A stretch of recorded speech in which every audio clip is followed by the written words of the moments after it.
দইয়ের বড়ার রেসিপি দেখাবো। তার জন্য টক দইটা আগে জল ঝরতে দিলাম। এখন কিছুক্ষণ এটা জল ঝরুক। দইটা জল ঝরানো হয়ে গেছে। ওর মধ্যে নুন আর কালো জিরে দিয়েছি। এবার এই বেসনের মধ্যে লাল লঙ্কার গুঁড়ো দিয়ে মেশানো আছে, আর একটুখানি চালের গুঁড়ি আছে। এটা পেঁয়াজ, লঙ্কা, ধনেপাতা কাটা আছে। এবার দইটার সঙ্গে সবগুলো মাখবো।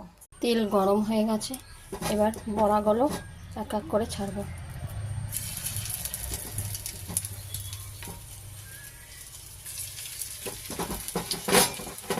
এগুলো একটুখানি লাল লাল করে উল্টে পাল্টা ভাজবো।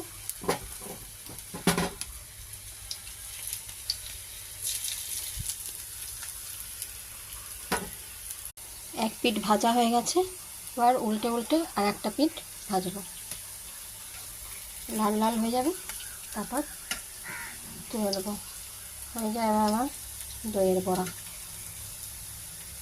দইয়ের বড়া আমার ভাজা হয়ে গেছে, এবার প্লেটে তুলে নেবো।